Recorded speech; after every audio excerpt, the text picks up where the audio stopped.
welcome to the MMA Nerd podcast. I am your host, the MMA Nerd. What's up, guys? Um, so today's podcast is gonna be like the last ones, the last one, where I didn't do any editing. And I'm gonna continue to do this because if I try to make myself sound perfect in these podcasts, and I try to over edit it and I try to put more time into trying to perfect this, I'm going to be more inconsistent because I just let my insecurities get to the best of me. So I'm just going to freely speak on this shit. And it's not like a lot of people are listening to this, right? My last video, I think, got like 30 views, and I don't know how really consistent that is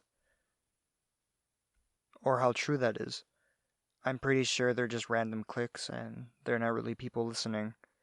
Um, so yeah, let's get into it. So I just want to give a shout out to 206 War Eagle.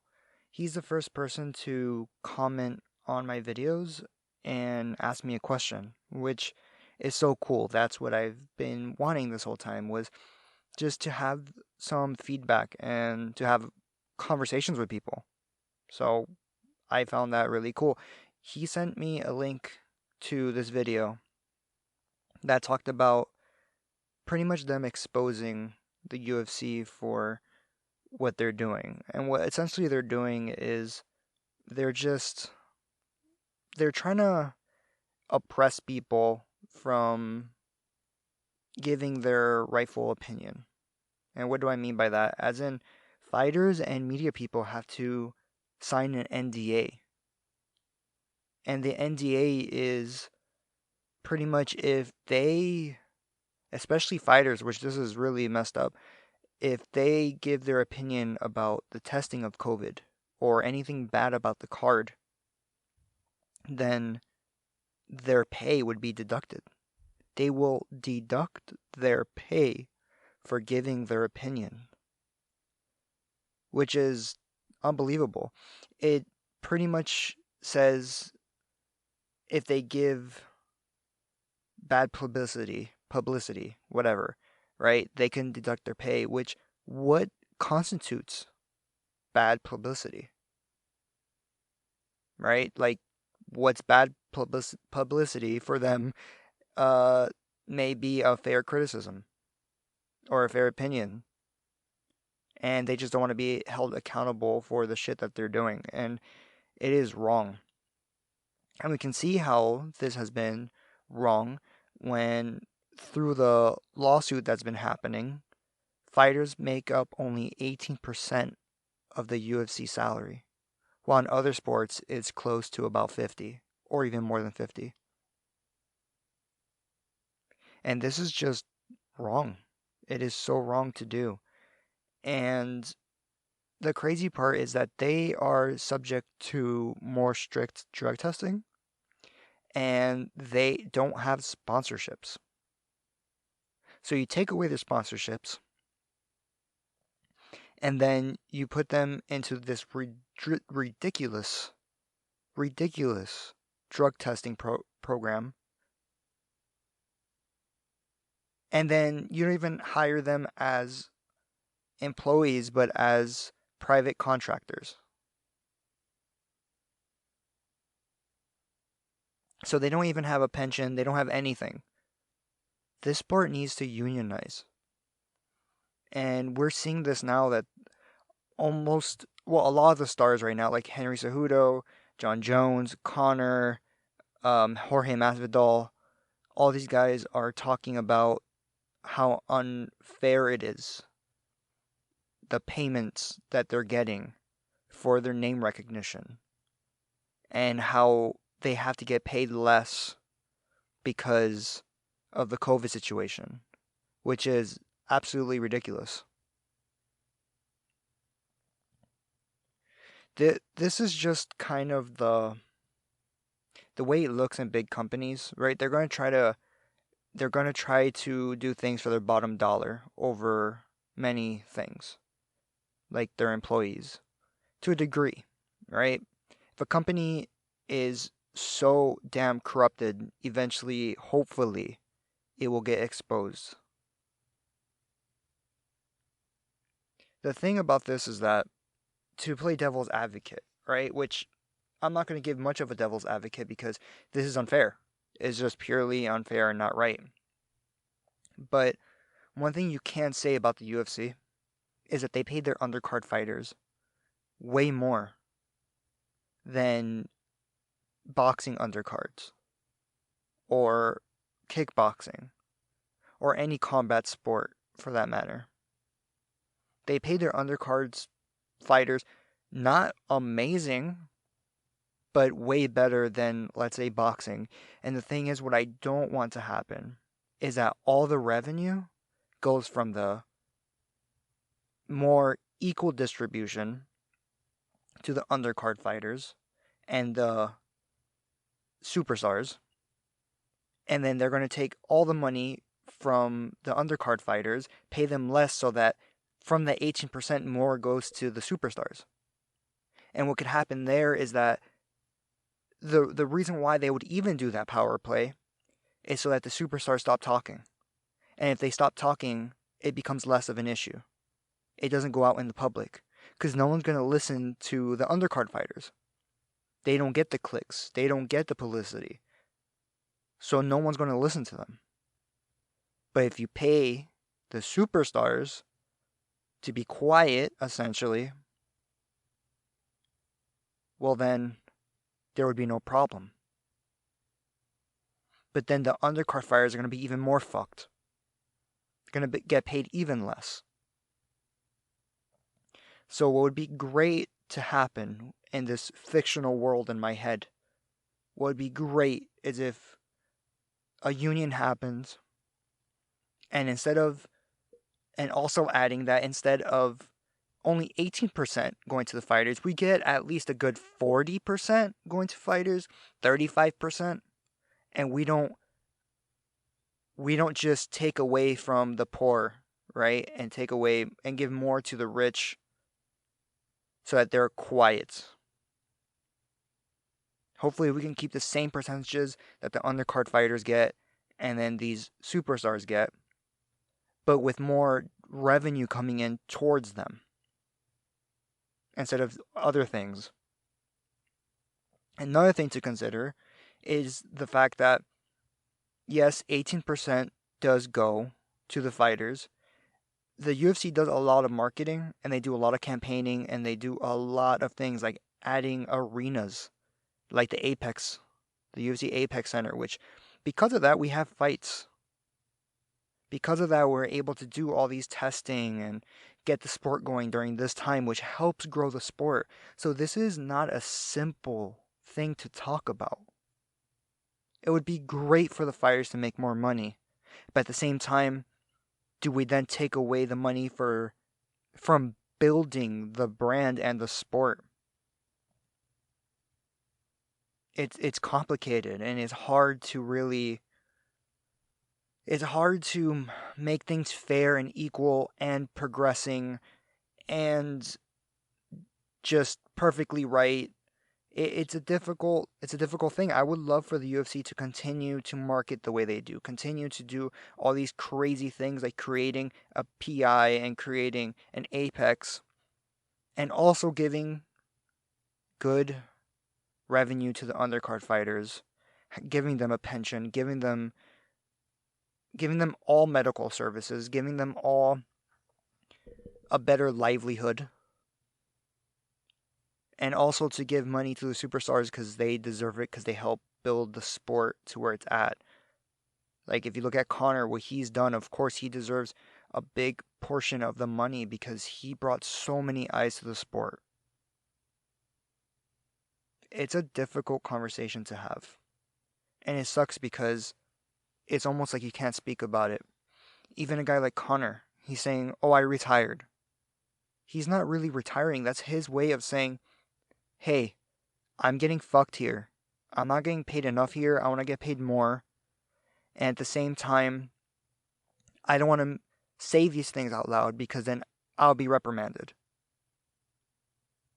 because he also has a wife, he has kids, he has a family, he has a legacy that he wants to keep doing, and also to keep making money, right? He wants to continue his legacy, and the UFC easily can move on. Their machine is bigger than any fighter, which is a good thing and a bad thing. If their machine is bigger, that means we can continue without crazy superstars like we have in the past. And that means the sport will not die just because we don't have superstars. It can continue because the brand is strong. Which is great, because then that means undercard fighters will get paid more because the brand is bigger than any fighter. So no one fighter is going to be making a crazy amount more. But even a guy like Conor can't speak. Even when he tried to make big power plays, he couldn't. It's a rough conversation to have, and it's not a simple one to have. But all I want to see somehow is fighters getting paid more, fighters being able to have an opinion and speak their truth without being fucked with by the higher ups and the higher ups media, and also to have a union would be great. But yet I would like to see all this and also not see the UFC suffer badly and eat itself from the bottom up. I don't want to see it die by its own hands in many ways. Because the UFC has brought MMA, has essentially built this sport, and they brought it to the mainstream. And it would be terrible to see the UFC go away, because I believe if the UFC goes away, MMA goes away. If the UFC, unfortunately, UFC is MMA for the most part. There is no other brand out there that represents it, especially here in North America. So I don't want the sport to die, and I don't want the undercards to get shitted on more. But I just want to see a little more equal distribution, just a little bit. Not to the point where the UFC's making no money and only the fighters, because that's not realistic. But instead of making, I believe if you're a new fighter and you come in, your contract is 8-8. It would be nice to see a fighter make it into the UFC and be able to come in with maybe a 15-15 win and show money, or maybe you divide it differently, as in like 25-5 or something, and it's more show money than win money, because win money's also fucked up because you have to win to make half of your pay. Let's also not do that. Maybe let's do salaries like every other sport. That shit's barbaric. That I have to win, and then you say don't leave the hands of the judges, so people are going out there swinging and banging and doing things they normally wouldn't do, so they get the UFC on their side because the damn president's saying, just go out there and make sacrifices, so that it's not in the hands of the judges because they're incompetent. And also here's a little bonus for knocking somebody out and risking half of your paycheck. That shit's barbaric. And for a sport that's this big, it shouldn't exist. So things need to improve. And hopefully the UFC can see how this can really turn it can go sideways real fast. And they need to see how they need to balance growing their brand and also showing that their athletes get paid at a equal level, or almost equal or fair level, in relation to these other big sports. Because it's crazy, man, that these fighters they have to be pro fighters in the biggest organization, fighting for trying to get the belt, which is impossible to do. It's so hard to do. And then work another full-time job, which that itself is hard to do. And then how do you have a family? How do you raise your kids and be around your family and be a good father and husband? How do you do that? And also work at a full-time job and be a professional fighter at the most elite level. Things need to change, but in a smart way.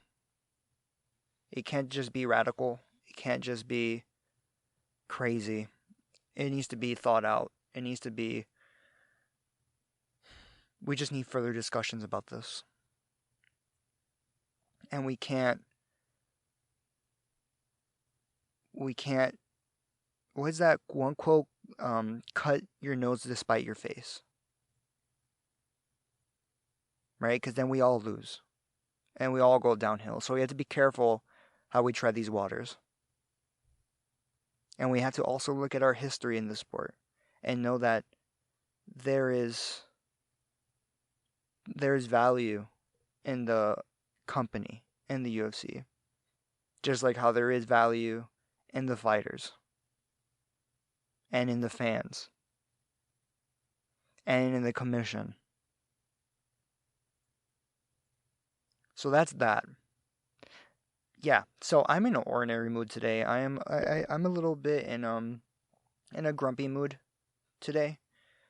A little bit combative, which I think is great because it gives me a little edge to me when I speak, which I like because I'm usually a little agreeable and submissive. And if I could really foster some aggression into my vocabulary and into my speech, then I believe that I speak better. And I speak with confidence, like a normal fucking person. So yeah, shout out to 206 War Eagle. If you have more questions, man, throw it at me, dude. I will answer all of them. And I hope you were satisfied with my answer, for whatever my answer was. I don't have the solution to any of these problems, man. I just want things to be fair for everybody without diminishing another aspect of this machine and this sport. So, yeah, man, if you want me to answer something else, just go ahead and comment on here if you want. And that goes for anybody else too. I will answer anything you ask me. Again, I don't get a lot of views, so hey, if you guys are that one listener listening right now, I appreciate it because I love doing this and I just want to get better at this. So let's fuck all that shit and let's go to UFC 250.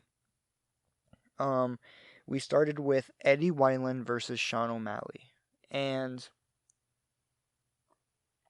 sorry, I had to sip some coffee here.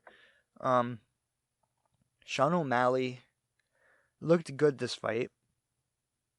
He was on his feet,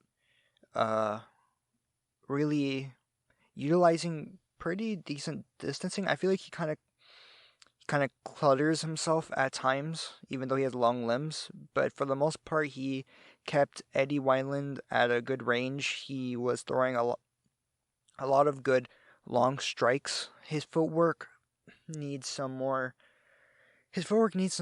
work. Sorry. His footwork needs more work, and he likes to come out more with a longer stance, kind of like we talked about this in the other podcast, but pretty sure no one listened. Uh, he comes out with more of a wider stance, kind of like Conor and Henry Cejudo and a lot of karate guys. Um, so he comes out with a wider stance. The problem is that he doesn't really know how to utilize it, and he seems almost kind of awkward in it. He doesn't have the leg strength and dexterity to move in and out efficiently with his stance. A guy that's good at doing that is Patricio Pitbull in Bellator. He's really good at using my eye, which is distance management, and he's really good at using his lead hand to parry shots and keep a further distance and being able to jump in and out of distance and knowing where you're at all times. And Sean O'Malley needs to work on that a little bit. Not saying it's not great, it's great, and that's what separates him from other people is his ability to understand distance. He needs to work on his stance and how he moves with it. Moving in that stance, that wider stance, it drains your legs and it just drains your legs and drains the consistency of your stance and your ability to hold the stance. And your legs are going to narrow more and more and more. And so you have to train that. That's why in traditional martial arts you have horse stances. It's not because it makes you look cool, it's because it's to know how to keep your legs wide and strong like tree trunks. But then to have the ability, which then you also work on your footwork, and that helps you keep the ability or to obtain the ability to move in and out God damn, I can't speak effortlessly to what? All right, yeah. So it's gonna help you move effortlessly in and out with your footwork, right? Have the agility, and then also the horse stances and having strong legs will help you maintain your stance. Man, that was a mouthful for me. Again, no editing, motherfuckers. If you're listening to this, you're listening to the whole thing, all my fuck ups, everything. And yeah, so he did that walk-off KO on Eddie Wineland. Eddie Wineland is a veteran, and I could have sworn he retired at one point. I don't know why I remember that. He rocked that mustache. Cool. And that was a good fight. And yeah, Sean O'Malley looks good, and I can't wait to see his next fight. And hopefully, he just keeps progressing in the direction he is, and finding ways to fine tune what he does well and what he's attracted to, and to have coaches to see like, okay, maybe certain Muay Thai or kickboxing or boxing training methods won't help him as much. Maybe let's go a more traditional route because he fights in a traditional stance, a traditional wide stance. So maybe how do we train for that instead of just boxing drills, for example. I'm not saying not to work on that. Not at all. That's not what I'm saying. I'm just saying also look at other methods. And now we have Neil Magny versus Anthony Martin. I think it's Anthony Martin. Neil Magny looked good. He, like always, that dude has a gas tank. He can just go and go and go, and that's kind of what I expected out of Neil Magny in this fight. I expected him to just go out there and out hustle this dude because that's what he does, and he looked really well. He's been having way more power in his shots. I don't know what he's doing differently, but he's been looking good recently, and I like seeing that because that dude, he fights a lot. He has 30 fights, and he's a young dude, and he did it very fast. He fought a lot a couple years ago. He was fighting like 5-6 times a year, and to see a guy not be shop worn from that, but coming back with more pop in his punches and even more mental fortitude and knowing when to put it on now. It's cool to see him surpass certain barriers, even though he's fought so much. It's great to see, and let's see where that goes. The next fight was Aljamain Sterling and Corey Sandhagen. Aljamain Sterling, man, he looked great this fight, and I really want to see this fight unfold more because I like Corey Sandhagen. I like his footwork, and he has a really good jab, and he's a very good fighter. And this shit was ended fast. Aljamain Sterling just came in his face. Oh my god, that's a terrible phrase I just said. He also said a terrible. Speaking of that, he also said a terrible thing after his fight. He's like, I'm coming on your ass or something. It was a terrible innuendo. It was not good. Um, but yeah, so he was in his face and pressuring Corey. He got into that body lock.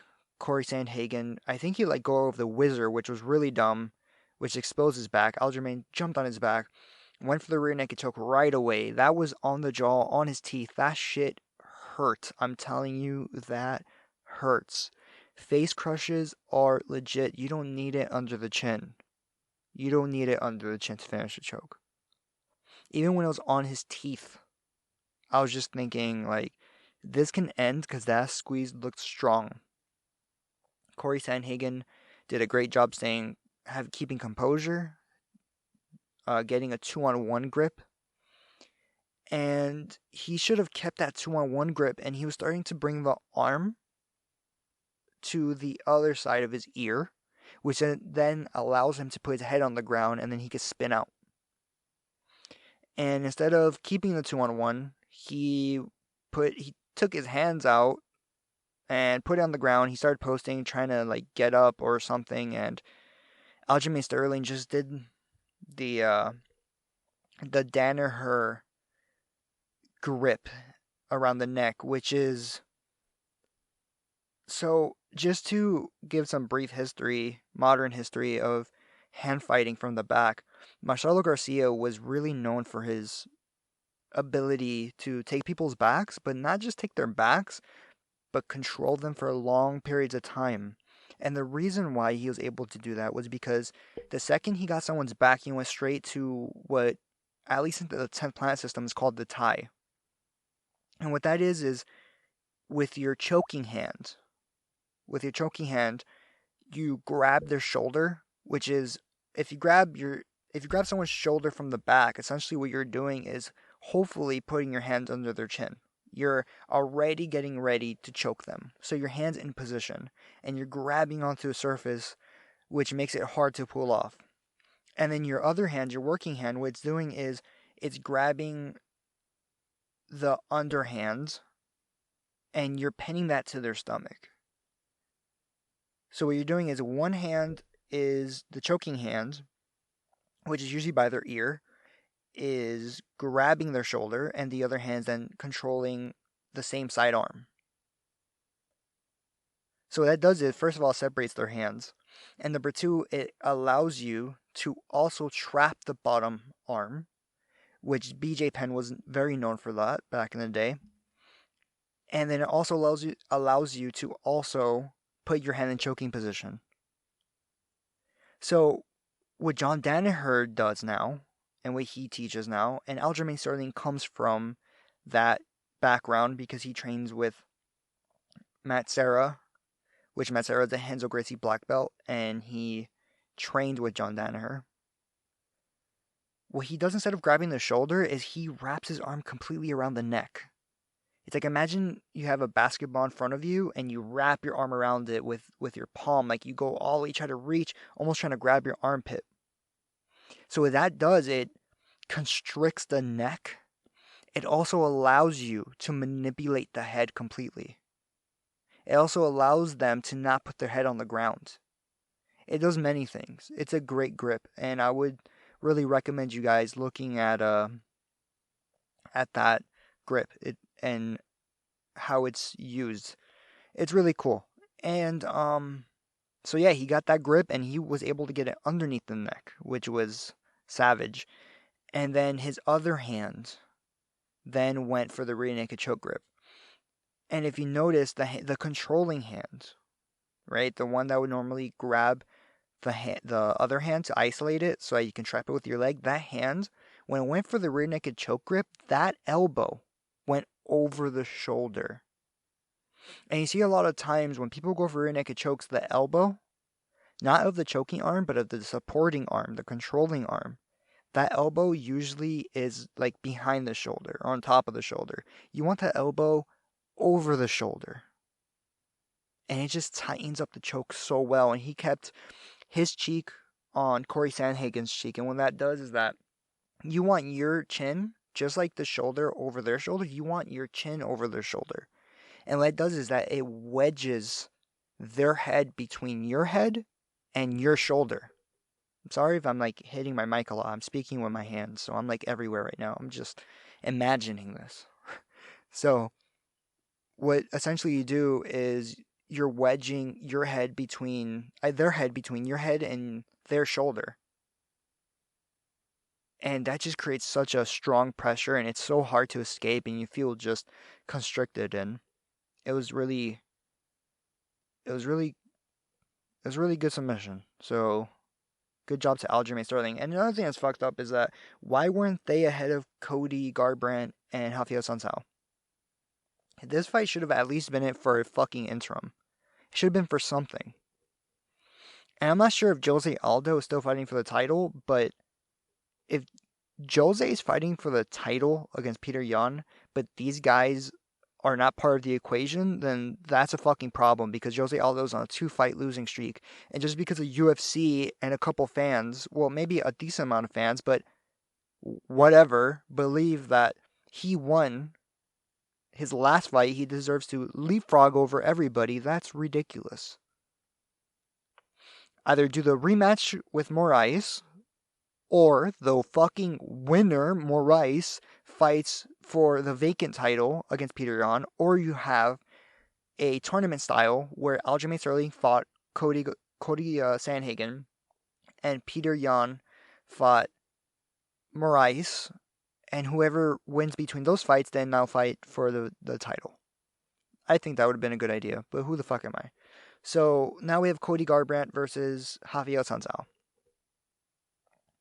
So this fight was it was an interesting fight coming in because you didn't know what you're going to get from Xavier Son Sal or Cody Gar Brant. Especially Cody Gar Brant. He was really the unknown factor here. Because Xavier Son Sal, he's consistent, right? He's consistently good, but he doesn't really show any crazy improvements or any crazy finishes. It's all decisions. And you never know what his fights are really riddled with also bad decision work where he lost a couple of decisions but they gave it to him. So his record also looks better than it really is. But he's consistent. And then Cody Gar Brant has been looking like he's just swinging with the worst fight IQ ever. And he's been knocked out 3 times in a row. And coming to this fight, it was very unknown to see how was he going to fight. And when he came in and the second the fight started, you saw Cody Gar Brant was calm and just waiting for his shots. Almost way too ready to wait. He almost looked gun shy. I was actually, if he would have kept going for the next round, keeping that pace, I would have said this was an issue and he was way too gun shy. But he did keep Xavier Son Sal right in front of him the whole time. He never let Xavier Son Sal get any angles on him, and he consistently kept him in that one lane track so he can blitz. And he tried to find his opening, and he did at times, and the fight wasn't crazy. But then out of nowhere, the last second, he just dips his head, comes over with a shot that came from his hip. And it was so fast, and it looked so cool because the camera angle is from behind him. So it was probably one of the coolest KOs I've ever seen. It looked like some anime shit. It was pretty dope. And yeah, just from the hip, knocked him out and walked away. It looked so savage. And then he got on the mic, and it wasn't the best post-fight interview because Cody, for the skills that he has, he doesn't have the knack for speaking, which is unfortunate because if he did, I think he would be more of a draw. But man, congratulations to Cody. He came back. He looked great. And hopefully if this dude, if he can continue to fight the way he did in this fight and not become gun shy and have the confidence he did coming up, he is a problem for the division. So there's that. So the next fight was Amanda Nunes and Felicia Spencer, and we knew where this was gonna go. Right? This wasn't a guy betted $1 million just to win 160 grand, and that pretty much sums up what this fight looked like on paper and how it looked like during the fight. Felicia Spencer was just pretty much promoted as she's tough and maybe she can catch Amanda Nunes, especially on the ground, which makes no sense because Amanda Nunes is a black belt and Amanda Nunes has great jiu-jitsu. So I don't know why that was even a topic. And yeah, so that was the fight. That was it. Amanda Nunes was able to just pick her shots, take her time. She was able to just drop Felicia with takedowns and catching kicks and Muay Thai dumping her and all that, and just kind of showing that she's dominant everywhere and can do whatever she wants. And that was pretty much the fight. Amanda Nunes, man, obviously the woman's GOAT, which isn't saying too much, to be honest, because there's not a lot of women fighters, and women fighting doesn't even have a great history. Men's MMA history is not even that huge. It's not even that deep. So women's MMA is pretty surface right now, and she is definitely the GOAT, and we won't be seeing anybody like her most likely for a while, but this is very early on in women's MMA history, and hopefully we can get more women to fight and to develop even further than her and to create more of a competitive scene, because right now it's not competitive. The only person that can pretty much any fighter that can hold water for demanding this fight and actually looking kind of interesting is Valentina, and we already saw Valentina lose, so I guess let's do that fight again. But the UFC seems to want to do Weili Zhang and Joanna.